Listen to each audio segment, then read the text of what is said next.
And we are live. Welcome, Crypto Warriors, to the Gentleman of Crypto, episode 493. Today is Tuesday, October 22nd, and I'm your host, Bitcoin Zay, here to bridge the gap between cryptocurrency and the community, Monday through Friday at 10ish. And it is a 10ish day, and I also have some great news stories for you today, starting with our top story. Casa is helping Bitcoin investors pass on their holdings when they die. Facebook's David Marcus says China wins with digital coin if US nixes Libra. Crypto app Revolut confirms MasterCard on board for 2019 US expansion. And last but not least, Opera becomes first major browser to enable direct Bitcoin payments. So before we jump into those stories for today, let's jump into some market updates, look at those prices. I know a few people were very excited overnight. Bitcoin is now at $8,203, up 0.3% today. Ethereum at $172 with no movement, going sideways. Litecoin, same thing, $54 with little to no movement.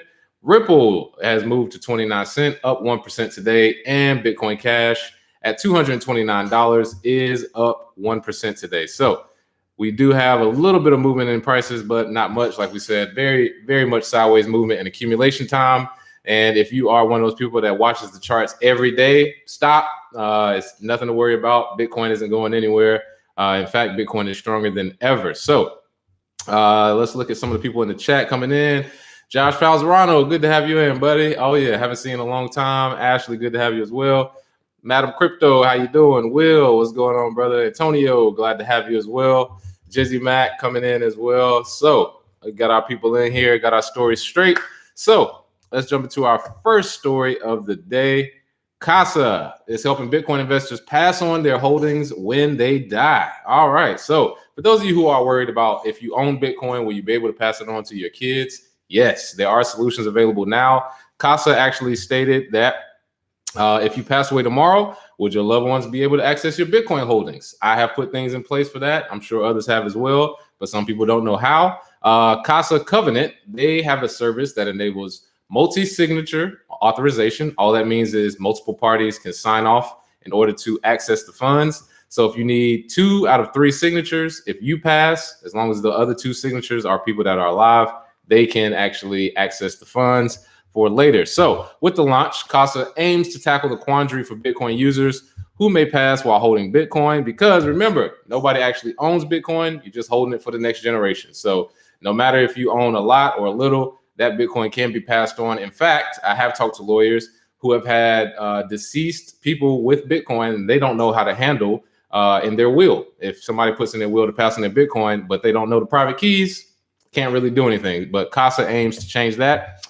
They are stating that this is a first of a kind service, and it provides a fourth option. It allows users to securely pass on their Bitcoin to designated heirs after death while minimizing the risk that the funds can be stolen in the time before. So one thing you would need is a Keymaster account, and you're recommended to work with an estate lawyer in order to ensure the correct process is carried out after they pass. So if you are a lawyer, if you know an estate lawyer, make sure they are well versed on Bitcoin, because you will see a lot more cases like this coming in the future. On the tech side, the service, they allow a 3 of 5 key shield, and which basically means that out of 5 people who own the wallet, 3 signatures will be able to move funds. So majority of the 5. So you will be able to move those funds after a death, and the extra key will be activated during the process of setting up the service. And if you pass away, your estate lawyer can handle that as well. So this is great for Bitcoin. This actually brings it more to the mainstream. I talked to a lot of people who are like, hey, if I retire, if I move on, what can I do with my Bitcoin? You can pass it on to your heirs or to whoever you want. So this is great for the Bitcoin economy. And I can't wait to see people start to pick it up. Casa Node has been great. It's a great way to run a full node. And now they have Casa Covenant. So good to hear from them. Absolutely. So let's see who else we got in the chat here. See a lot more people coming in. Mimi Mason, glad to have you here. Whitney Jones, glad to have you as well. Thank you for tuning in today.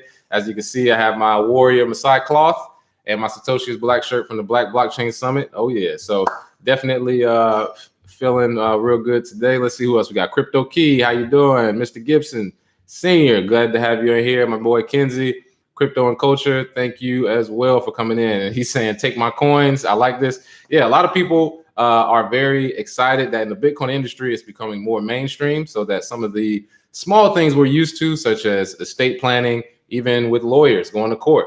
I have an aunt who just called me the other day and said that their judge had no clue how to deal with proceedings because there was a divorce, and the lady who was trying to get alimony said that her husband owned a lot of cryptocurrency, but they had no way to find it. They didn't know what to do with it. They didn't know whether or not they would owe it. It's not even a part of the law yet. So these small steps are what we call base hits. They get us to more mainstream so that people feel more comfortable. If you watched this yesterday, Bitcoin IRA.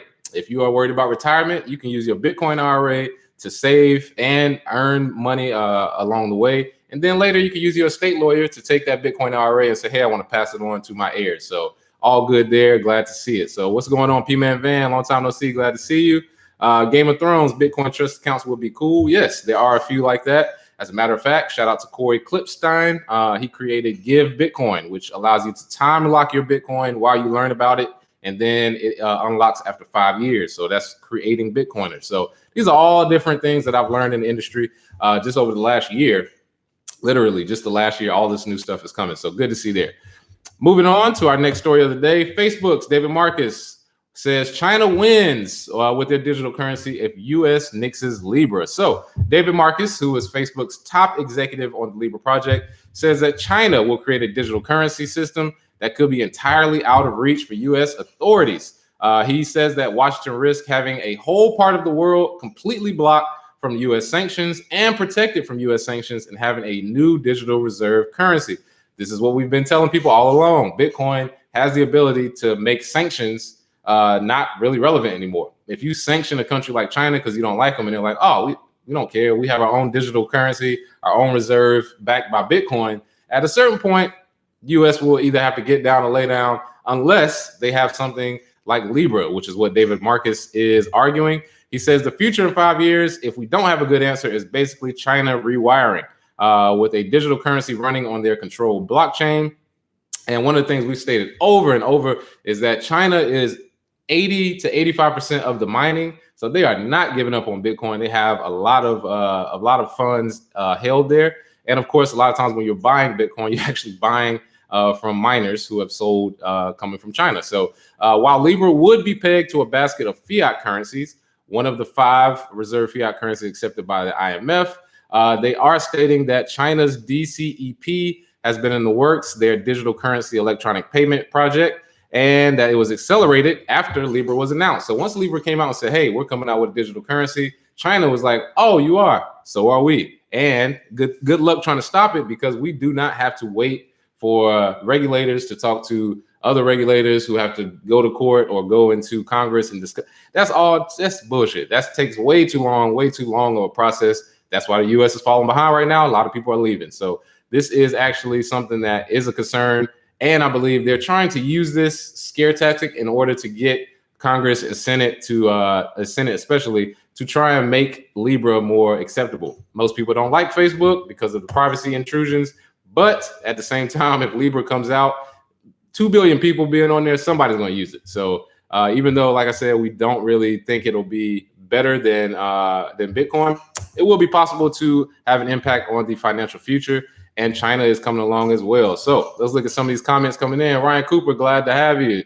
Let's see. Manona Muhammad, glad to have you as well. Let's see who we got. Sergeant Crypto, what's up? What's up? Let's see. PFC Will, what's going on, brother?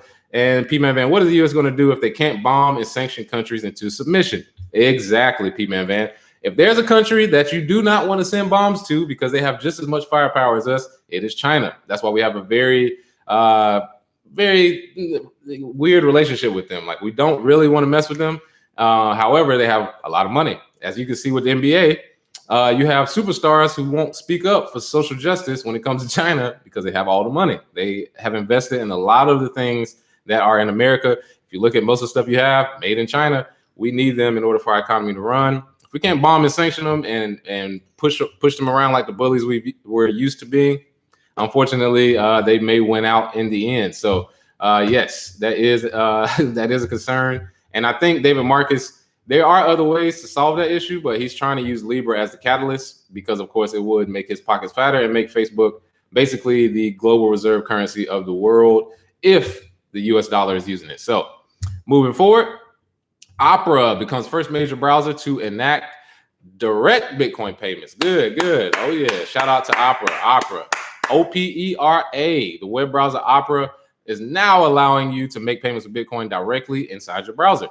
They announced in a press release that their 350 million users can now send and receive Bitcoin directly from the browser, as well as use that crypto for purchasing goods and services on e-commerce sites. They allow Bitcoin and Tron, which is weird, card built into the crypto wallet to keep track of the cryptocurrency owned.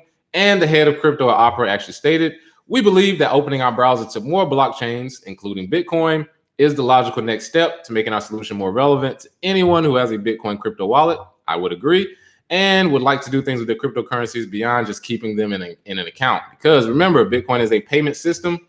It takes time. Right now, it is more of a store of value, but the more Bitcoin is circulated, if you buy it, use it to buy goods, they use it to buy goods. That's how you start a Bitcoin economy. I would say that you want to make sure you don't run into fakes. Make sure it is Opera. Make sure the iOS version of their mobile web browser, Opera Touch, anything that you use on the Explorer, Web3 Explorer, or the browser, make sure it is the real Opera. You do not want to get caught trying to download a fake Opera, and they may steal your crypto. So make sure it's the real one. Opera's market share among other browsers is only 3%. However, I believe that will increase now that they have the Bitcoin functionality. And of course, we have discussed Brave. They have a high user engagement with their active users at 2.8 million. So we got Opera, we got Brave, we got a lot of different browsers that allow you to make crypto payments. And even though Google Chrome is far and away the biggest one, Firefox, Safari, right now, Bitcoin payments being enabled has allowed a lot of people to join in on the space. So got a lot of people coming in on Facebook. Oh yeah, James Lumpkin, glad to have you in there. Brandon Coffer, NSL colleague, glad to have you in as well. Let's see who else we got here on YouTube. Let's see, Jizzy Matt coming in. Let's see, Game of Thrones. Let's see, what did you say? Any thoughts on Richard Hart's Hex token? Is it safe to sign a message to get the Hex tokens?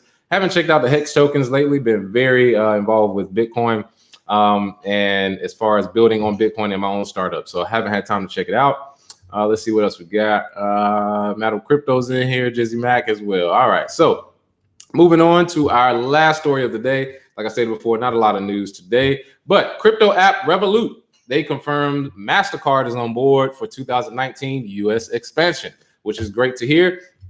The cryptocurrency friendly internet banking app Revolut, Revolut, plans to launch in the United States later this year after expanding their partnership with MasterCard. So that would allow them to enter the US market coming from the UK. They are a UK-based company, and they are going to offer consumers both Visa and MasterCard spending, and they've done this since 2015. But in the US, this expansion is good.